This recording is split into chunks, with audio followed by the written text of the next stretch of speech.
ನಮಸ್ಕಾರ ವೀಕ್ಷಕರೇ, ಏಷ್ಯಾನೆಟ್ ಸುವರ್ಣ ನ್ಯೂಸ್ನ ಜಾತಕ ಫಲ ವಿಶೇಷ ಕಾರ್ಯಕ್ರಮಕ್ಕೆ ಸ್ವಾಗತ. ನಾನು ನಯನ ಶಂಕರ್. ಇವತ್ತು ಸೋಮವಾರ, ಶಿವನಿಗೆ ಬಹಳ ವಿಶೇಷವಾದಂಥ ವಾರ. ಈ ದಿನ ದೇವರ ಅನುಷ್ಠಾನ ಹೇಗಿರಬೇಕು, ದ್ವಾದಶ ರಾಶಿಗಳ ಫಲಾಫಲಗಳೇನು, ಅದರ ಜೊತೆಗೆ ನೀವು ಕಳಿಸಿರುವಂಥ ಸಂದೇಶಗಳಿಗೆ ಪರಿಹಾರವೇನು ಎಲ್ಲವನ್ನ ನೋಡ್ತಾ ಹೋಗೋಣ.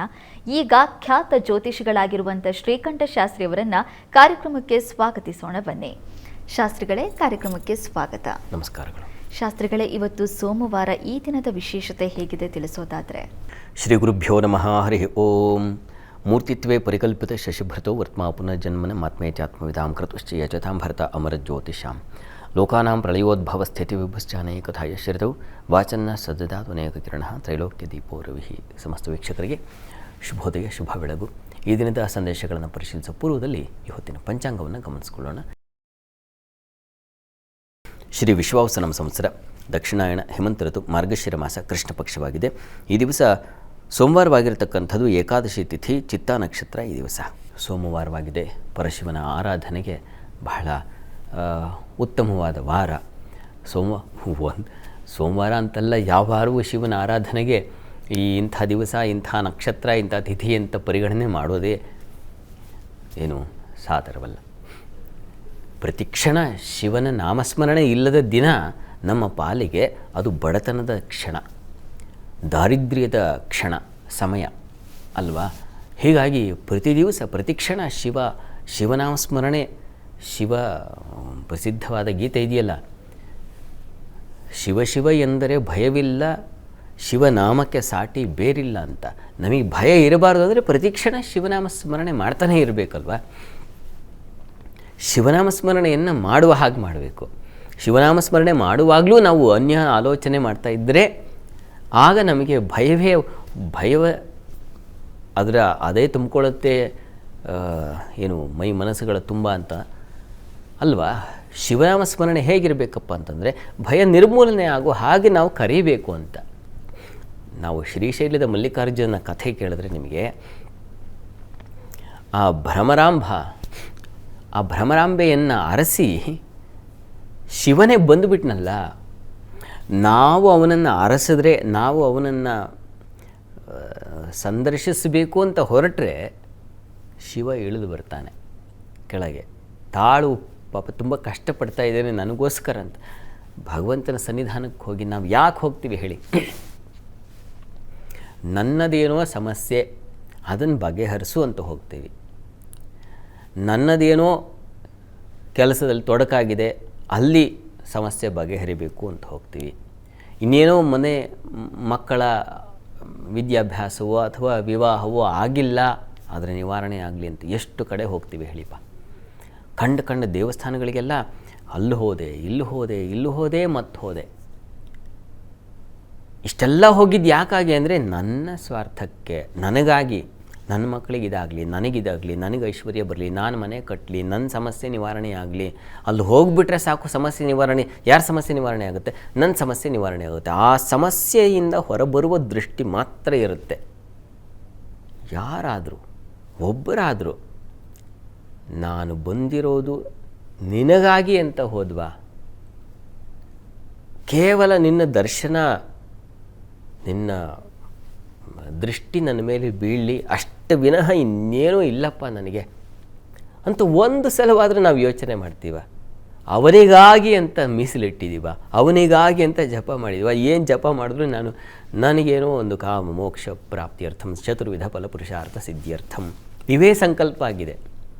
ಆಯಿತು, ಭಗವಂತನ ಸಂಪ್ರೀತಿಗಾಗಿ ಅಂತ ಸಂಕಲ್ಪ ಮಾಡಿದ್ದಿದೆಯಾ? ಇದು ಎಲ್ಲ ಆಲೋಚನೆ ಬಂದ್ಬಿಡುತ್ತೆ ಪ್ರಾರ್ಥನೆ ಕೂತಾಗ. ಹೀಗಾಗಿ ಈ ದಿವಸದ ಪ್ರಾರ್ಥನೆ ಹೇಗಿರಬೇಕು ಅಂತಂದರೆ, ಅಪ್ಪ ನನ್ನನ್ನೆಲ್ಲ ಪಕ್ಕಕ್ಕೆ ಇಟ್ಕೊತೀನಿ ತಾಳು. ಈ ಕ್ಷಣ ಅನ್ನೋದನ್ನು ನಿನಗೋಸ್ಕರ, ನಿನ್ನ ಬರುವಿಕೆಗೆ, ನಿನ್ನ ಇರುವಿಕೆಗೆ ಹಾಗಾಗಿ ಮಾಡ್ತಾಯಿದ್ದೀನಿ ಅಂತ. ಹಾಗಾಗಿನೇ ಅದಕ್ಕೆ ಅವರೆಲ್ಲ, ಆ ದಾಸರೆಲ್ಲ ಯಾಕೆ ಅಷ್ಟು ಶ್ರೇಷ್ಠರಾದರು ಅಂತಂದರೆ, ನಾವು ಕೈಲಾಸ ಎಲ್ಲೋ ಇದೆ, ಮತ್ತಿನ್ನೆಲ್ಲೋ ಇದೆ ವೈಕುಂಠ, ಹೀಗೆ ಅದೆಷ್ಟೋ ಗಾವುದ ದೂರ, ಎಷ್ಟೋ ಕೋಟಿ ವರ್ಷಗಳ ಕಾಲ ಕಳೆದು ಹೋದರೆ ಅಲ್ಲಿ ಸಿಗುತ್ತೆ, ಈ ಥರ ಯೋಚನೆ ಮಾಡ್ತೀವಿ. ಪುರಂದರದಾಸರು ಹೇಳಿದ್ರಂತೆ ಒಂದು ಸಲ ಸಭೆಯಲ್ಲಿ, ಎಷ್ಟು ದೂರ ಇದೆಯಪ್ಪ ವೈಕುಂಠ ಅಂತ ಕೇಳಿದ್ರಂತೆ. ಅದಕ್ಕೆ ಅವರು ಎಷ್ಟು ದೂರ ಅಂತ ಅಳತೆ ಮಾಡೋ ಅವಶ್ಯಕತೆಯೇ ಇಲ್ಲ, ಅವರು ಕೂಗಳತೆ ದೂರದಲ್ಲೇ ಇರೋದು ವೈಕುಂಠ ಅಂತ. ಹೌದಾ, ಹೇಗೆ ಅಂತಂದರೆ, ಅರೆ ರಾಮಚಂದ್ರನೇ, ಆ ಗಜರಾಜ ಮೊಸಳೆ ಹಿಡಿದಾಗ, ಬಾಯಿ ಹಾಕಿದಾಗ ಗಜರಾಜ ಕೂಗಿದ ಕೃಷ್ಣ ಅಂತ, ಓಡಿ ಬಂದ ಅಂದರೆ ಒಂದು ಕೂಗಳತೆ ದೂರದಲ್ಲೇ ಇರೋದು. ಪ್ರಹ್ಲಾದ ಕೂಗ್ದ, ಓಡಿ ಬಂದ. ಹೀಗೆ ಅವರೆಲ್ಲ ಕೂಗಿದು ಎಷ್ಟು ದೂರ ಕೂಗಬಹುದು, ನಾವು ಮನುಷ್ಯರೇ ತಾನೆ, ಅವರು ಕೂಡ ನಮ್ಮ ಹಾಗೆ ತಾನೆ. ನಾವು ಶಿವ ಅಂತ ಕೂಗಿದ್ರೆ ಮಾತ್ರ ಓಡಿ ಬರೋದಿಲ್ಲ. ಯಾಕೆಂದರೆ ನಮಗೆ ಬೇಕಾಗಿರೋದು ನಮ್ಮ ಸಮಸ್ಯೆ ನಿವಾರಣೆಗಳು, ನಮ್ಮ ಇನ್ನೇನೋ ಸಮಸ್ಯೆ. ಈ ದೃಷ್ಟಿಯಲ್ಲಿ ಶಿವನ ಪ್ರಾರ್ಥನೆ ಮಾಡುವುದು ಶಿವನಿಗಾಗಿ, ಅವನ ಸಂಪ್ರೀತಿಗಾಗಿ, ಅವನು ಕೊಟ್ಟ ಭಿಕ್ಷೆಯನ್ನು ಹೇಗೋ ಸ್ವೀಕರಿಸ್ತೀನಪ್ಪ. ನೀನು ಕೊಟ್ಟಿದ್ದು ಇಷ್ಟು ನಮಗೆ ನೋಡ್ರಿ, ಕಣ್ಣು ಕೈ ಕಾಲು ಎಲ್ಲ ಸಮೃದ್ಧವಾಗಿ ಕೊಟ್ಟಿದ್ದಾನ್ರಿ. ಇಷ್ಟೆಲ್ಲ ಇದ್ದರೂ ಅವನ ಆರಾಧನೆ ಮಾಡದೆ ನಾವು ಈ ಎಲ್ಲ ಇಂದ್ರಿಯ ಪಟುವಾಗಿರ್ತಕ್ಕಂಥ ಇಂದ್ರಿಯಗಳನ್ನು ವ್ಯರ್ಥ ಮಾಡ್ಕೊಳ್ತಾ ಇದ್ದೀವಿ. ಒಬ್ರಿಗೆ ಯಾರೂ ನೋಟಕ್ಕೆ ಇಲ್ಲ, ಒಬ್ರು ಯಾರೂ ಓಡಾಡೋಕ್ಕಾಗ್ತಾ ಇಲ್ಲ, ಮತ್ತಿನ್ಯಾರಿಗೂ ಬುದ್ಧಿ ಭ್ರಮಣೆ, ಇಂಥ ಪಾಪ ನಲುಗುತ್ತಾ ಇದ್ದಾರೆ. ಹಾಗಿಲ್ವಲ್ಲ, ಎಷ್ಟೋ ಜನಕ್ಕೆ, ಹೆಚ್ಚಿನ ಪಾಲಿನ ಜನ ಚೆನ್ನಾಗಿದ್ರೂ ಪಾಪ ಅವರೇ ತುಂಬ ಚೆನ್ನಾಗಿ, ಹಾಗಿದ್ರೇ ಆ ವೈಕಲ್ಯ ಉಂಟಾದ್ರೇ ಭಗವಂತನ ಶಕ್ತಿ ಗೊತ್ತಾಗೋದು ನಮಗೆ. ಯಾವಾಗ ಸಮಸ್ಯೆ ಇರುತ್ತೋ ಆಗಲೇ ಅದರ ಮೌಲ್ಯ ಗೊತ್ತಾಗೋದು. ಕಣ್ಣಿನ ದೃಷ್ಟಿ ಇದ್ದವನಿಗೆ ಕಣ್ಣಿನ ಬೆಲೆ ಗೊತ್ತಾಗಲ್ಲ. ಯಾವಾಗ ಕಣ್ಣು ಇಲ್ಲ, ಎಂಥ ಇಂದ್ರಿಯನಪ್ಪ ಭಗವಂತ ಕೊಟ್ಟಿದ್ದು ಅಂತ ಅನ್ನಿಸ್ಲಿಕ್ಕೆ ಶುರುವಾಗುತ್ತೆ. ನಾವು ಹಾಗೆ ಇರೋವರೆಗೂ ಜಂಭ, ಕಳ್ಕೊಂಡ ಮೇಲೆ ನಾವು ಪರಿತಪಿಸ್ತೀವಿ. ಈ ದೃಷ್ಟಿ ಪ್ರತಿಕ್ಷಣ ಮನುಷ್ಯನಲ್ಲಿ ಇದ್ದರೆ ಬಹುಶಃ ಅವನು ತಪ್ಪು ಮಾಡಲಿಕ್ಕೆ ಹೋಗಲ್ಲ.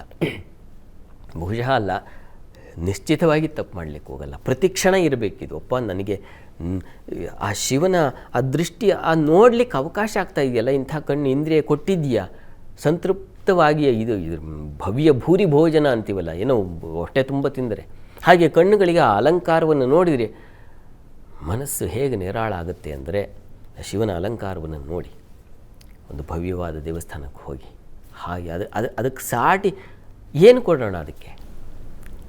ಆ ದೃಷ್ಟಿಯಲ್ಲಿ ಶಿವನ ಆರಾಧನೆ. ನೀವು ಒಂದು ಹೂವನ್ನು, ಅರಳಿದ ಹೂವನ್ನು ತಗೊಂಡು ಬಂದು ಶಿವನಿಗೆ ಇಡ್ತಾ ಇದ್ದೀರಾ ಅಂತಂದರೆ, ಆ ತಂದು ಇಟ್ಟು ಆ ಅಲಂಕಾರವನ್ನು ನೋಡಿ ಸಮಾಧಾನ ಪಡಲಿಕ್ಕೆ ಭಗವಂತ ಇಷ್ಟೆಲ್ಲ ಕೊಟ್ಟಿದ್ದಾನೆ ನಮಗೆ, ಇದು ನನ್ನ ಸೌಭಾಗ್ಯ, ನೀನು ಕೊಟ್ಟ ಭಿಕ್ಷೆ ಅಂತ ಕೈ ಮುಗಿಬೇಕು. ಆ ಮನಸ್ಥಿತಿ ಇದ್ದರೆ ನಿಮಗೆ ಸಮಸ್ಯೆಗಳಾಗಲ್ಲ. ಭಗವತ್ ಕೃಪೆ ನಿಶ್ಚಯವಾಗಿ ಉಂಟಾಗುತ್ತೆ, ಅದರಲ್ಲಿ ಏನು ಸಂಶಯವೇ ಇಲ್ಲ. ಆಲೋಚಿಸಿ ಇವತ್ತು ಶಿವಪೂಜೆ ಮಾಡುವಾಗ ಎಲ್ಲ ಮನಸ್ಸಿಗೆ ತಂದುಕೊಳ್ಳಿ, ಒಳ್ಳೆಯದಾಗ. ಖಂಡಿತವಾಗ್ಲೂ ಶಾಸ್ತ್ರಿಗಳೇ, ಒಂದು ಮಾತು ಹೇಳ್ತಾರಲ್ವ, ತಾನೊಂದು ಬಗೆದ್ರೆ ದೈವ ಒಂದು ಬಗೆಯುತ್ತೆ ಅಂದರೆ ತಾವು ಏನೇ ಇಚ್ಛೆ ಇಟ್ಕೊಂಡು ದೇವರ ಬಳಿ ಹೋದರೂ ಕೂಡ ಆತ ನಮಗೆ ಏನು ಕೊಡಬೇಕು ಅದನ್ನೇ ಕೊಟ್ಟೇ ಕೊಡ್ತಾನೆ. ಹಾಗಾಗಿ ನಿಷ್ಕಲ್ಮಶವಾಗಿ ಆ ಭಗವಂತನನ್ನು ಪ್ರೀತಿಸಿ ಆರಾಧಿಸೋದ್ರಿಂದ ಆತನ ಕೃಪೆಗೆ ಪಾತ್ರರಾಗ್ಬೋದು ಅನ್ನೋದನ್ನು ತಿಳಿಸ್ಕೊಟ್ಟಿದ್ದೀರಾ. ಈಗ ವೀಕ್ಷಕರು ಕಳಿಸಿರುವ ಸಂದೇಶಗಳನ್ನು ನೋಡ್ತಾ ಹೋಗೋಣ ಶಾಸ್ತ್ರಿಗಳೇ. ಮೊದಲನೇ ಸಂದೇಶವನ್ನು ಬೆಂಗಳೂರಿನಿಂದ ಜೀವಿತ್ ಅವರು ಕಳಿಸಿದ್ದಾರೆ. ಜೀವಿತ್ ಅವರ ಜನ್ಮ ದಿನಾಂಕ 26/12/2011.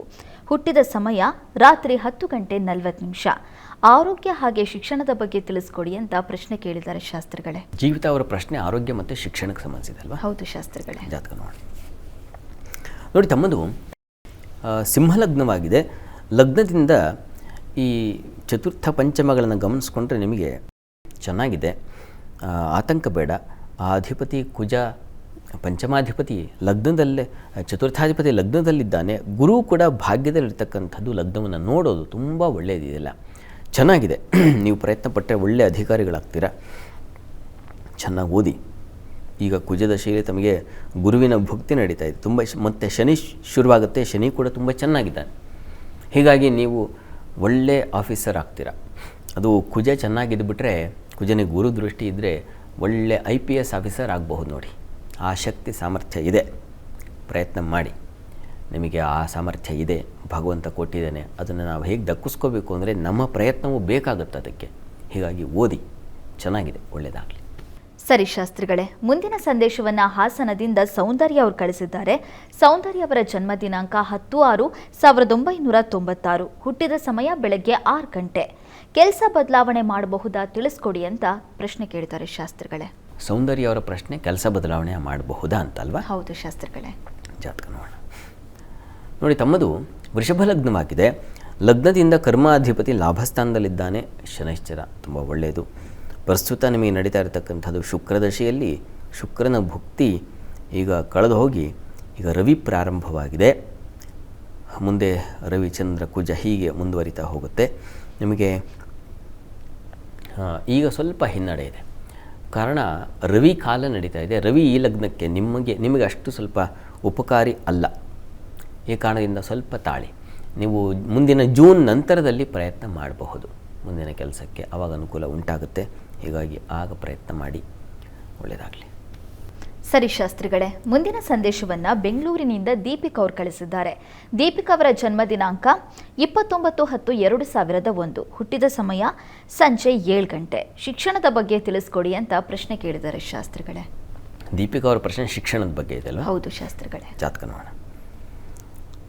ನೋಡಿ, ತಮ್ಮದು ವೃಷಭ ಲಗ್ನ. ಲಗ್ನದಿಂದ ಪಂಚಮ ಸ್ಥಾನದಲ್ಲಿ ಬುಧ ಇರತಕ್ಕಂಥದ್ದು, ಶುಕ್ರನೂ ಇದ್ದಾನೆ. ಶುಕ್ರ ಅಲ್ಲಿ ನೀಚ ಸ್ಥಾನನಾಗಿದ್ದಾನೆ, ಆದರೆ ನೀಚ ಭಂಗವಾಗಿದೆ. ಆತಂಕ ಬೇಡ, ಚೆನ್ನಾಗಿದೆ. ಬುಧ ಚೆನ್ನಾಗಿದ್ದರೆ ತುಂಬ ಬುದ್ಧಿವಂತರು, ಪ್ರಚಂಡ ವಾಗ್ಮಿಗಳು ಹಾಗೂ ವಿಶೇಷ ನಿಪುಣರು, ತಜ್ಞರು. ಅವನು ಚತುರ ಬುದ್ಧಿಯವನು. ನವಗ್ರಹಗಳಲ್ಲೇ ಅತ್ಯಂತ ಚತುರಾತಿ ಚತುರ ಗ್ರಹ ಯಾವುದಪ್ಪ ಅಂದರೆ ಅದು ಬುಧ. ಅವನ ಜಾಡೆ ಹಾಗೆ ಒಂಥರ ವಿಶೇಷವಾಗಿರುತ್ತೆ. ಆ ರೀತಿಯಲ್ಲಿ ತುಂಬ ಚೆನ್ನಾಗಿ, ತುಂಬ ಪ್ರತಿಭಾಶಾಲಿಗಳಾಗಿರ್ತೀರ ನೀವು. ಗುರು ದ್ವಿತೀಯದಲ್ಲಿರೋದು ಕೂಡ ತುಂಬ ಒಳ್ಳೆಯದು. ಚೆನ್ನಾಗಿದೆಪ್ಪ, ಜಾತಕ ಚೆನ್ನಾಗಿದ್ದರೆ ಚೆನ್ನಾಗಿ ಓದ್ತೀರ ಅಂತ. ನಿಮಗೂ ಕುಜನ ಅನುಗ್ರಹವೂ ಚೆನ್ನಾಗಿದೆ.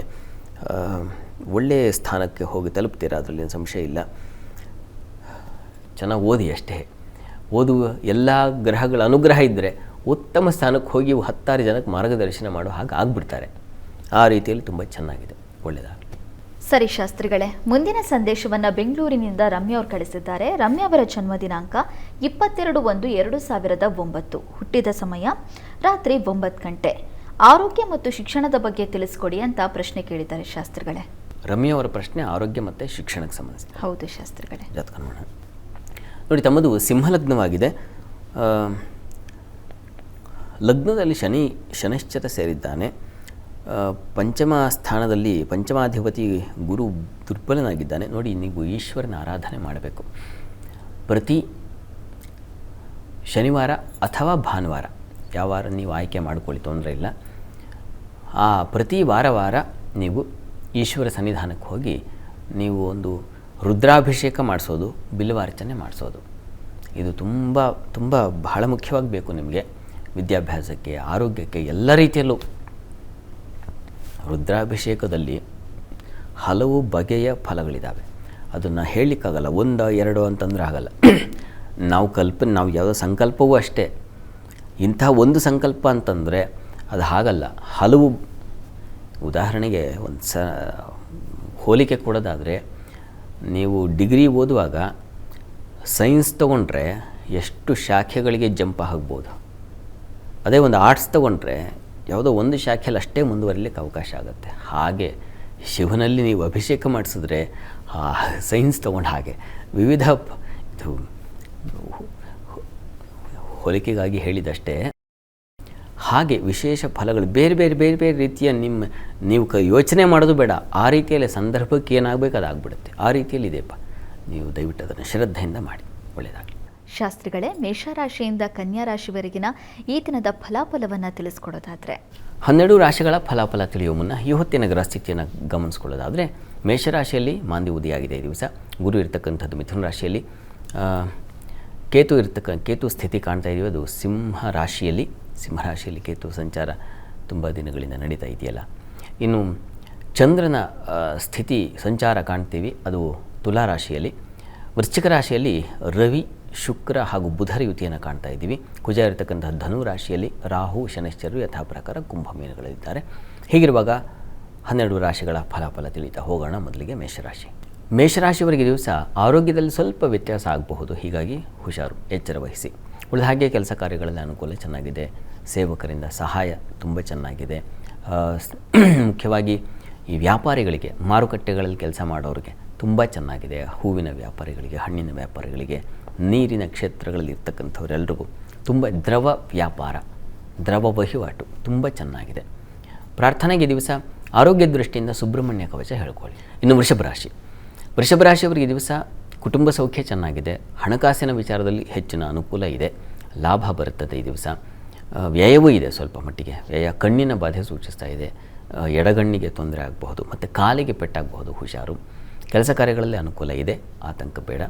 ಇನ್ನು ಈ ದಿವಸ ಹೆಣ್ಣು ಮಕ್ಕಳಿಗೆ ಸ್ವಲ್ಪ ಸಾಲ ಶತ್ರುಗಳ ಸೂಚನೆ ಕೂಡ ಇದೆ. ಅಷ್ಟೇನು ಪ್ರಮಾದ ಅಂತಲ್ಲ, ಎಚ್ಚರಿಕೆ ಬೇಕು, ಅದನ್ನು ಸೂಚಿಸ್ತಾ ಇದೆ. ಈ ದಿವಸ ನೀವು ದುರ್ಗಾ ಸನ್ನಿಧಾನದಲ್ಲಿ ಒಂದು ಅಭಿಷೇಕ ಮಾಡಿಸಿ. ಮಿಥುನ ರಾಶಿಯವರಿಗೆ ಈ ದಿವಸ ನಿಮಗೆ ಕೆಲಸ ಕಾರ್ಯಗಳಲ್ಲಿ ತುಂಬ ಅನುಕೂಲ, ಸಹಕಾರ, ಹಿರಿಯರಿಂದ ಸಲಹೆ ಇದೆಲ್ಲ ತುಂಬ ಚೆನ್ನಾಗಿದೆ.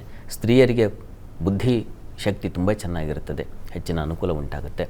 ಈ ದಿವಸ ನಿಮಗೆ ಲಾಭ, ವಿಶೇಷ ಲಾಭಗಳಿದ್ದಾವೆ, ವಿದೇಶ ವಹಿವಾಟಿನ ಅನುಕೂಲ ಇತ್ಯಾದಿ ಎಲ್ಲ ತುಂಬ ಚೆನ್ನಾಗಿದೆ ಈ ದಿವಸ.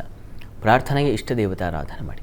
ಇನ್ನು ಕರ್ಕಟಕ ರಾಶಿಯವರಿಗೆ ಈ ದಿವಸ ಸ್ನೇಹಿತರಿಂದ ತುಂಬ ಉಪಕಾರ, ಸ್ನೇಹಿತರ ಜೊತೆಗೆ ವಿಹಾರ, ಪ್ರಯಾಣ, ಶಾಪಿಂಗ್, ಇನ್ನೊಂದು ಈ ರೀತಿಯಲ್ಲಿ ಮನಸ್ಸಿಗೆ ಯಾವುದು ಮನೋರಂಜನೆ ಅನಿಸುತ್ತೋ ಆ ರೀತಿಯಲ್ಲಿ ನೀವು ಸುತ್ತಾಡೋದು, ಸುಳಿದಾಡಿ ಇದೆಲ್ಲ ತುಂಬ ಚೆನ್ನಾಗಿದೆ. ಇನ್ನು ಈ ದಿವಸ ಕೆಲಸ ಕಾರ್ಯಗಳಲ್ಲಿ ಸ್ವಲ್ಪ ತೊಡಕನ್ನು ಸೂಚಿಸ್ತಾ ಇದೆ, ಹುಷಾರಾಗಿರಿ. ವೃತ್ತಿ ಸ್ಥಳದಲ್ಲಿ ವಿಘ್ನಗಳಿದೆ, ಬೇಸರ ಇದೆ. ಈ ಕಾರಣದಿಂದ ಗಣಪತಿ ಸನ್ನಿಧಾನಕ್ಕೆ ಹೋಗಿ ಒಂದು ಬೆಲ್ಲ ಸಮರ್ಪಣೆ ಮಾಡಿ, ಬೆಲ್ಲ ನೈವೇದ್ಯ ಮಾಡಿಸಿ ಸ್ವಲ್ಪ ಅದನ್ನು ಪ್ರಸಾದ ತಗೊಳ್ಳಿ, ಅನುಕೂಲ ಆಗುತ್ತೆ. ಇನ್ನು ಸಿಂಹರಾಶಿಯವರಿಗೆ ಈ ದಿವಸ ಕೆಲಸ ಕಾರ್ಯಗಳಲ್ಲಿ ಹೆಚ್ಚಿನ ಅನುಕೂಲ, ವಿಶೇಷ ಸಹಕಾರಗಳು ಸಿಗ್ತಕ್ಕಂಥದ್ದು, ಲಾಭ ಕಾಣ್ತಕ್ಕಂಥದ್ದು ಇದೆಲ್ಲ ಇದೆ. ಮತ್ತು ಬಹಳ ಮುಖ್ಯವಾಗಿ ಗುರು ಹಿರಿಯರಿಂದ ಉತ್ತಮ ಮಾರ್ಗದರ್ಶನ ಸಿಗುತ್ತೆ.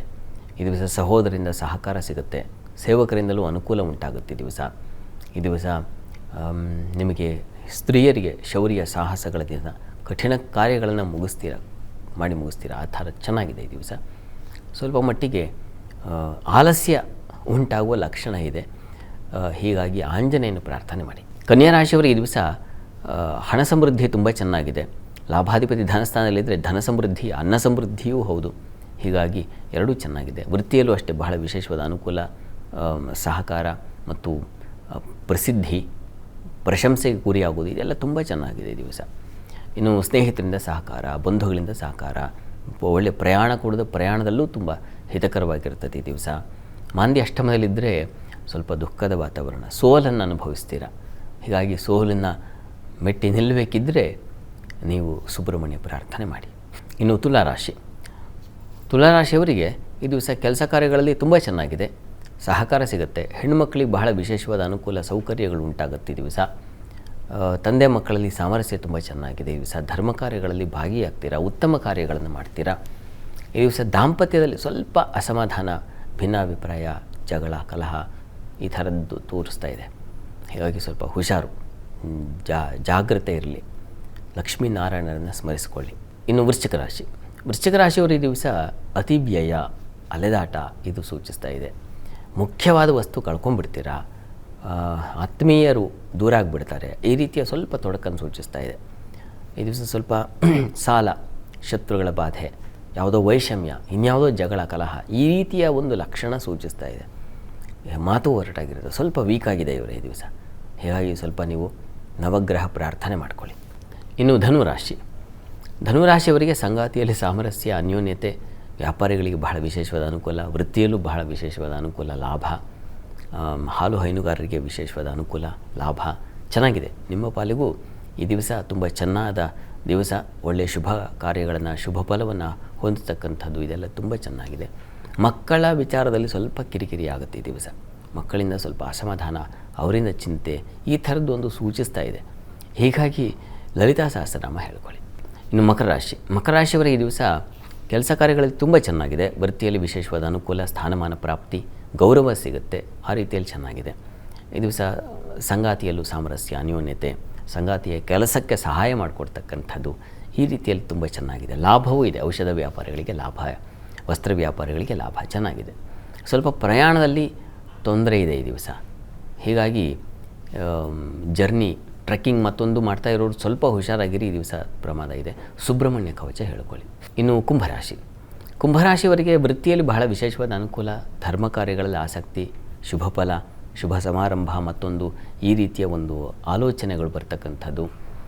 ಮತ್ತು ಈ ದಿವಸ ನೋಡಿ ಸ್ವಲ್ಪ ಮಟ್ಟಿಗೆ ಗಂಟಲ ಬಾಧೆ, ಥ್ರೋಟ್ ಇನ್ಫೆಕ್ಷನ್ನು ಅಥವಾ ಕಿವಿಗೆ ಸಮಸ್ಯೆ ಆಗ್ತಕ್ಕಂಥದ್ದು, ಇದಿದೆ, ಸ್ವಲ್ಪ ಹುಷಾರು, ಗಮನ ಇರಲಿ. ಭಯವೂ ಇದೆ. ಆಂಜನೇಯನ ಪ್ರಾರ್ಥನೆ ಮಾಡಿಕೊಂಡ್ರೆ ಬಹಳ ಒಳ್ಳೆಯದು. ಇನ್ನು ಮೀನರಾಶಿಯವರಿಗೆ ದಿವಸ ವೃತ್ತಿಯಲ್ಲಿ ತುಂಬ ಚೆನ್ನಾಗಿದೆ, ಅನುಕೂಲದ ಫಲ, ಸ್ನೇಹಿತರಿಂದ ಸಹಕಾರ, ಅನ್ಯೋನ್ಯತೆ, ನಿಮಗೆ ಪ್ರಯಾಣದಲ್ಲೂ ತುಂಬ ಸುಖಕರವಾದ ಪ್ರಯಾಣ. ಆದರೆ ಆಹಾರ, ಹಣ ಈ ಎರಡು ವಿಚಾರದಲ್ಲಿ ಸ್ವಲ್ಪ ತೊಂದರೆ ಸೂಚಿಸ್ತಾ ಇದೆ, ಹುಷಾರು. ಅನ್ನಪೂರ್ಣೇಶ್ವರಿಗೆ ಪ್ರಾರ್ಥನೆ ಮಾಡಿ. ಈ ದಿವಸ 12 ರಾಶಿಗಳವರು, ರಾಶಿ ಗೊತ್ತಿಲ್ಲ ಅಂತಕ್ಕಂಥವ್ರು ಹೇಳಬಹುದಾದ ಮಂತ್ರ ಗಮನಿಸಿ. ಓಂ ಪಾಶ ವಿಮೋಚಕಾಯ ನಮಃ. ಈ ಮಂತ್ರ ಹೇಳ್ಕೊಳ್ಳಿ, ಅನುಕೂಲ ಆಗುತ್ತೆ. ಶಾಸ್ತ್ರಿಗಳೇ, ಈ ದಿನದ ವಿಶೇಷತೆ, ದ್ವಾದಶ ರಾಶಿಗಳ ಫಲಾಫಲ, ವೀಕ್ಷಕರ ಸಂದೇಶಗಳಿಗೆ ಪರಿಹಾರವನ್ನು ತಿಳಿಸ್ಕೊಟ್ಟಿದ್ದೀರಾ. ಧನ್ಯವಾದಗಳು ಶಾಸ್ತ್ರಿಗಳೇ. ಸರ್ವೇ ಜನಾಃ ಸುಖಿನೋ ಭವಂತು, ಸಮಸ್ತ ಸನ್ಮಂಗಳಾನಿ ಭವಂತು. ಎಲ್ಲರಿಗೂ ಶುಭವಾಗಲಿ. ವೀಕ್ಷಕರೇ, ಇದಾಗಿತ್ತು ಇವತ್ತಿನ ಜಾತಕ ಫಲ ವಿಶೇಷ ಕಾರ್ಯಕ್ರಮ. ನೇರ, ದಿಟ್ಟ, ನಿರಂತರ ಸುದ್ದಿಗಾಗಿ ನೋಡ್ತಾ ಇರಿ ಏಷ್ಯಾನೆಟ್ ಸುವರ್ಣ ನ್ಯೂಸ್.